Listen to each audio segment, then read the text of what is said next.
Bonjour à tous, bienvenue dans cette vidéo. On va parler du dernier film d'animé de Godzilla, donc Godzilla 3, le dévoreur de planètes. Donc ça a été sorti en fin 2018 et début 2019. Donc c'est la finale qui clôture la saga d'animé de Godzilla Monster Planet. Donc on a eu Godzilla le monstre planète, Godzilla la ville à l'aube du combat.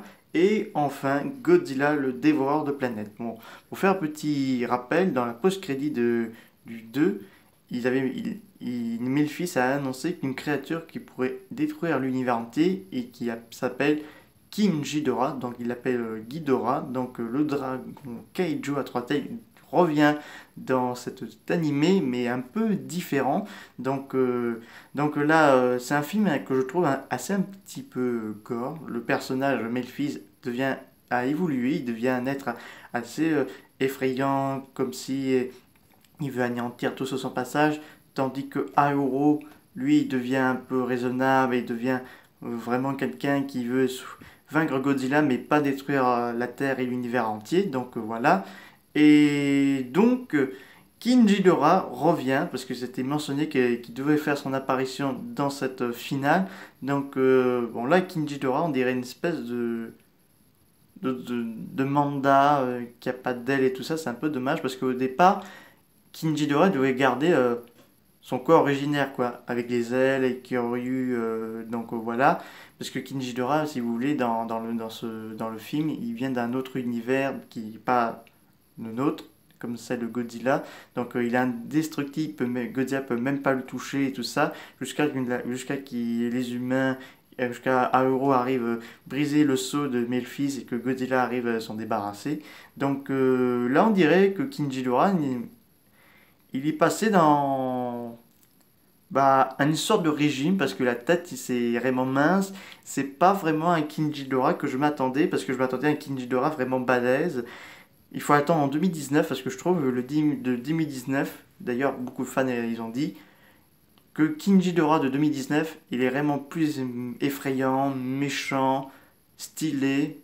Ils ont tous renié le King Ghidorah de 2018 parce que déjà euh, il n'est pas à la hauteur que les fans de King Ghidorah aimeraient voir, tandis que Warner Bros et Legendary ont rendu hommage au King Ghidorah sûrement de l'ère Issei, de la Toho et de l'ère Showa, avec des ailes extrêmement effrayants et tout ça, tandis que là il n'y a pas d'ailes, il vole comme à la manière des dragons sans ailes, donc il se tandis comme un serpent dans les airs et qui morse sur Godzilla pour absorber et pour le faire disparaître. Donc là, c'est vraiment particulier.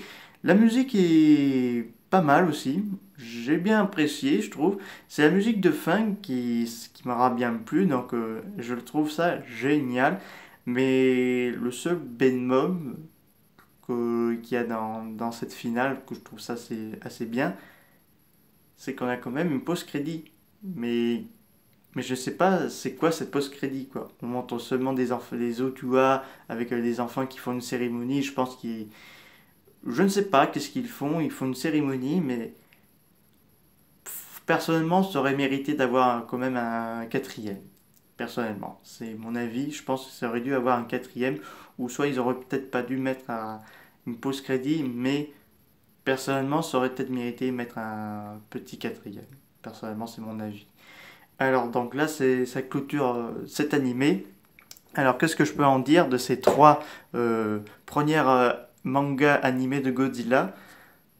C'est assez réussi, mais après beaucoup de personnes n'ont pas trop aimé parce que les kaiju sont un peu pas très bien réussis. C'est surtout le cas pour King Ghidorah, malgré qu'il y a la lumière, c'est quand même bien réussi pour certaines choses. Après, je parle aussi de Godzilla, la ville à l'aube du combat, qui on aurait dû avoir Mechagodzilla comme boss final contre Godzilla, mais ça n'a pas pu se faire. Et dans le premier, on aurait dû avoir tous les kaiju, mais ça n'a pas pu trop se faire non plus. Donc ça, c'est un petit peu dommage.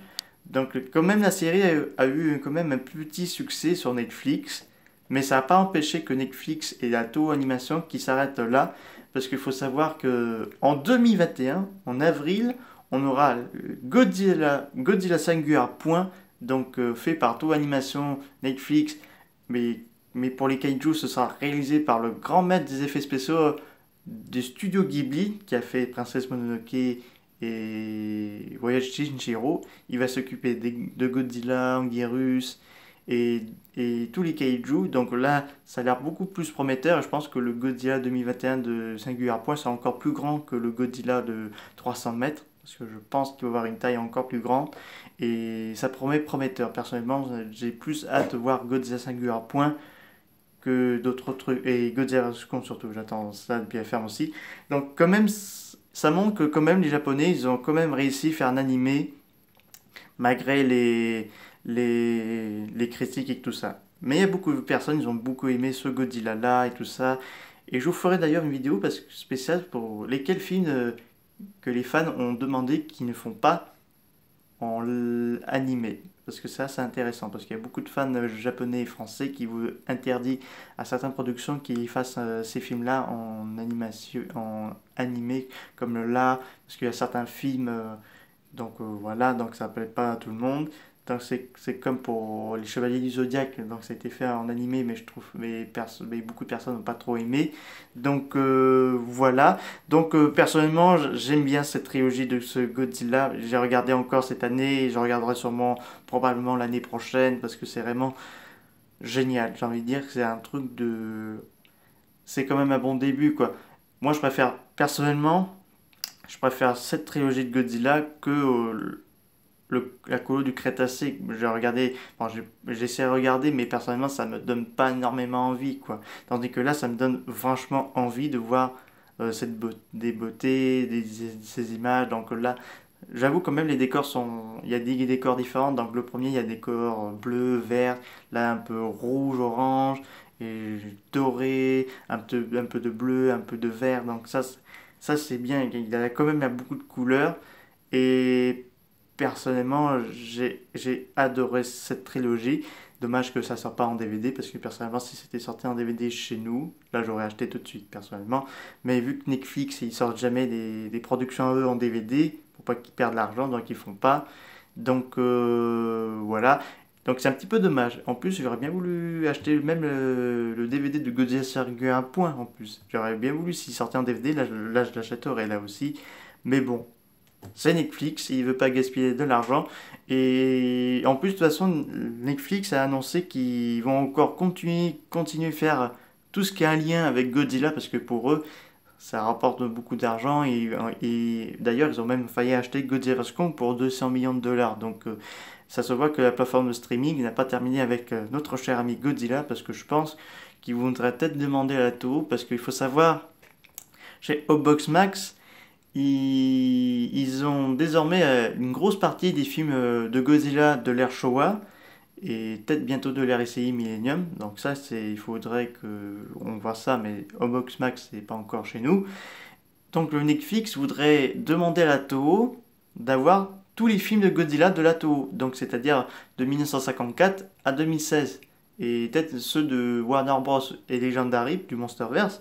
Donc ça va faire un suivi parce qu'apparemment Netflix japonais ont eu acquis quelques films de Godzilla de la Toho. Donc nous verrons bien ça en quelques années si Netflix dépensera un gros paquet d'argent pour les films de Godzilla comme ils ont fait pour l'année prochaine parce qu'ils ont commandé avoir plus d'animation en japonais, que ce soit Godzilla Saga Point, Pacific Rim, Fairy Tail ou Dragon Ball Z. Non, il n'y aura pas Dragon Ball Z, mais les films Ghibli, comme ils ont fait cette année, se sont régalés. Donc voilà. Et d'ailleurs, je viens d'y penser, est-ce que Ghibli et la Toho feront un Godzilla Ghibli? Ce serait intéressant ça, ce serait intéressant. Donc affaire à suivre. J'espère que cette vidéo vous a plu et je vous dis à très bientôt. Au revoir.